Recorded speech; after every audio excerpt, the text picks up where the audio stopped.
It's the first time in the 6 years that I've been living here that I've been able to actually walk outside when it rains. So we're just trying to catch a little bit of water. Rainwater is good for seeds. Let's see if we can catch some of those in the buckets. We need some guttering up here so we can lead that into a tank, or we've got other designs that we are busy with. Waterworks on this side. You can see the little posts. It's where we're busy marking out, or we've marked out the last PDC. That's our biochar pile over there. But yeah, this water from the roof will feed either a tank or this system. We still need to see what would the cheapest option be.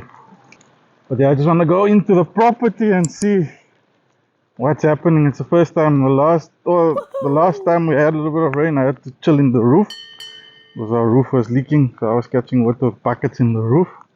So never really had an opportunity to actually walk around and see what the water does. Okay, we washed the car here. So obviously the soil is already saturated and water is building up here. But luckily that water will flow into those trees and into that system over there. These trees are sort of planted on contour. There's a few rows that are on contour, so they should also catch a lot of water if the water gets to a point where it runs off. But we filled this place up with so much mulch that I don't think it's possible. But yeah, there's not a lot of water coming down yet. But the mulch and organic material should catch most of this. Yeah, lemon has some flowers again. Lekker. Okay, but I see something interesting that side. I just want to go there.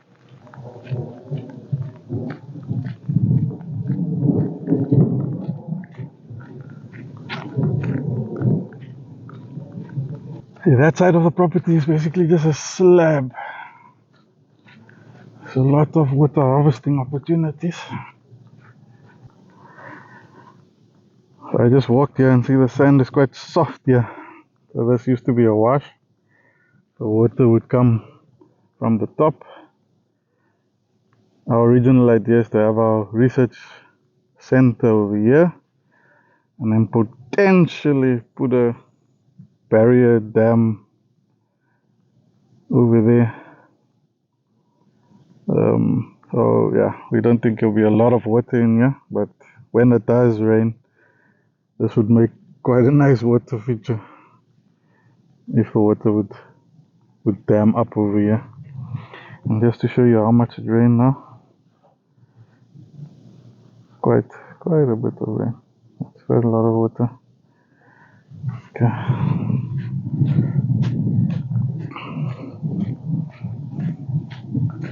I want to see what's happening. Just want to see what's happening here on these slabs. I never had the opportunity.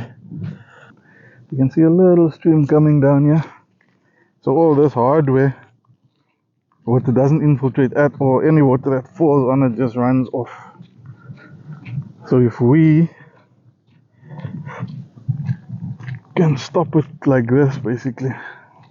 So this used to be plants. Sorry for the rubbish. The wind blows a lot of rubbish from inland.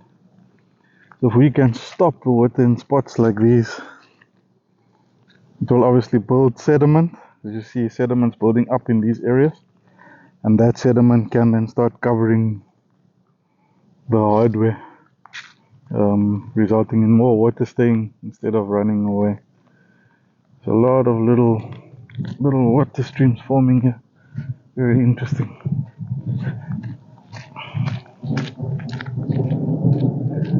Yeah, it still sounds like there's more to come.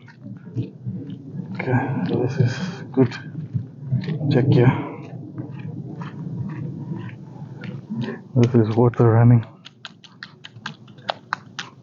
That's water. Okay, water. That water's not going to infiltrate, it's just going to run off because of this hardware. Look, there's a little river even. I can't believe it. Oh my word.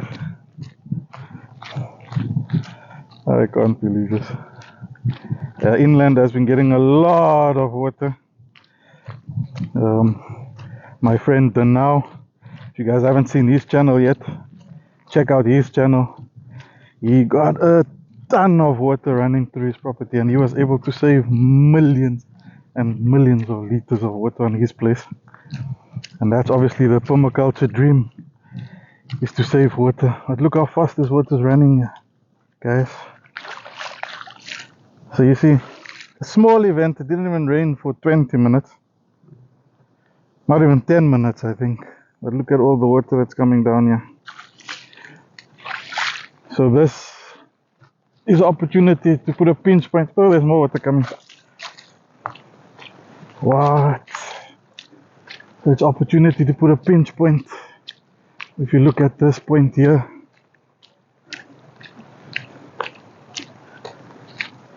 I could put a pinch point in here. Just layer some rocks across. Layer some rocks across this little valley, if I can put it that way. And that would catch a lot of sediment and a lot of water that's coming from the top there. Instead of the water running down into my neighbor's property, we could actually be blocking some of the water at that pinch point. Wait, let's go upstream a bit first. I want to see here. Because as Brad Lancaster says in his water harvesting for dry lands, start at the top. Start at the top of your property and then work your way down.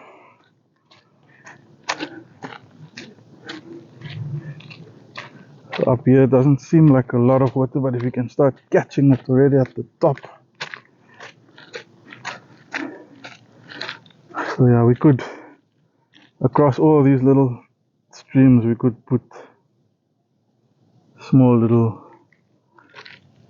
let's call it check dams, not baby check dams, mini check dams, to block the water. You see water is lying at the back here. So all these little waters add up to a lot of water. It all adds up. Let's follow this stream down.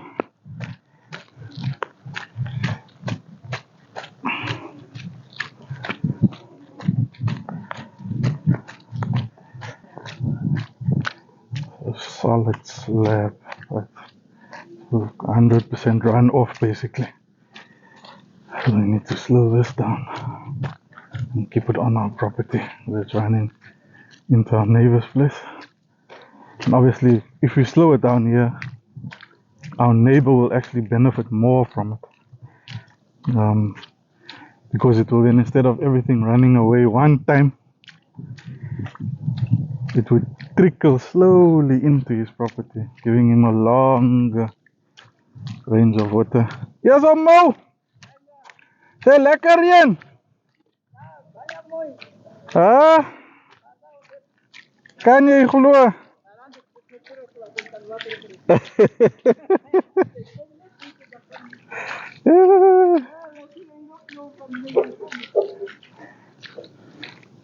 So yeah, so the water's running out here.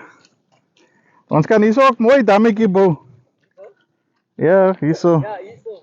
Hier is stukkie.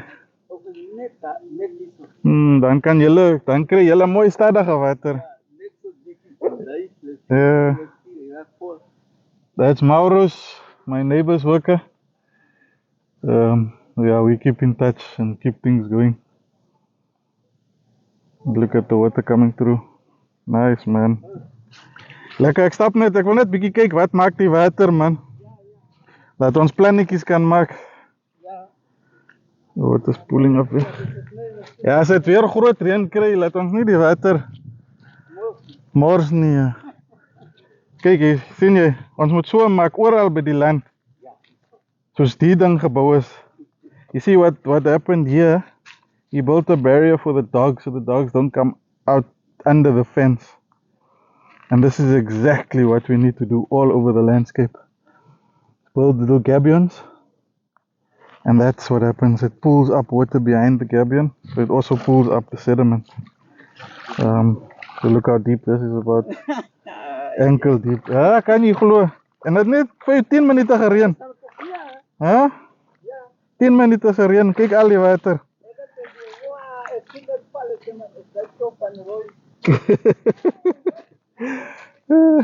So we need to replicate that. We need to replicate this all over the landscape. That's basically what needs to happen. So there's our answer.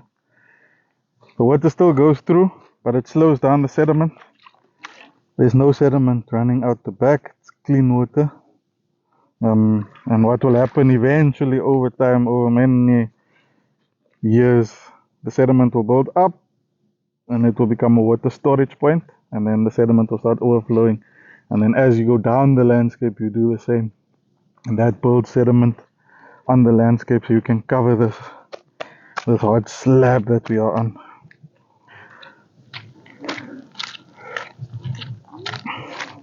So here's a lot of pinch points.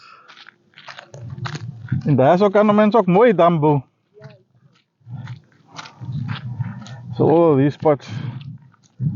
But I'd obviously want to do it a bit higher up in my landscape, so I can benefit from it. But if my neighbor builds, just secures these walls a little bit more, could catch water all the way. This could be this whole area can catch water. I just want to see what our little earthworks that we made the other day did. But I want to walk up this water stream. It's not every day, sorry guys. It's not every day that you get to see this. As I said, our house has been giving us a lot of issues over the 6 years. I think we've had two big rain events. See this? That's also a nice pinch point right there. Person can block that water off, slow it down, and that would push back potentially all the way up to here. So yeah, sorry, what was I saying? So we've had a lot of issues with our house over the years.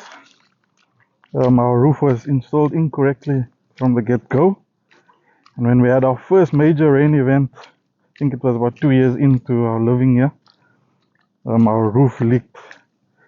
So obviously I had to save our ceilings, so I was sitting in the roof catching water, buckets of water in the ceilings. They came and repaired it apparently, but when the next rain event came, it was still leaking. So I could never really get out and observe. The first principle of permaculture: observe and interact with your property. I can see where the water will run just by looking at how the landscape looks, but this is really the first time that I've actually seen it happening. We've seen the evidence of it, but we've never really seen it happening. So now we know. And this video will then also help us and guide us on where we can put pinch points in. So there's a potential pinch point. Get that stream blocked off. It's a little small though, but here's another pinch point. And we could also, this is also a bit small, but we could probably block it off a little bit lower, where the water is accumulating at that pinch point over there, and that would cause a buildup of water this side and sediment. But at the moment we just want sediment buildup on this side of the property.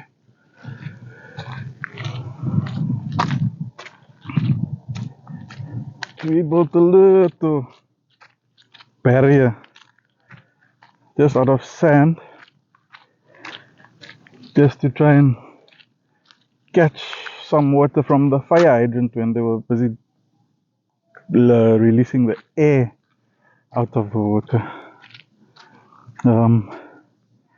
So we installed this.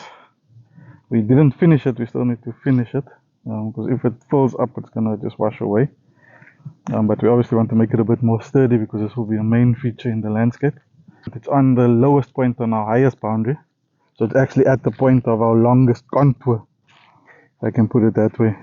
So if you know about permaculture, Jeff Lawton says start at your longest contour, whereas Brad Lancaster says start at the highest place on your property. So I sort of agree a little bit more with Brad Lancaster, because the longest contour on our property is gonna run around that side and around the house at the back side.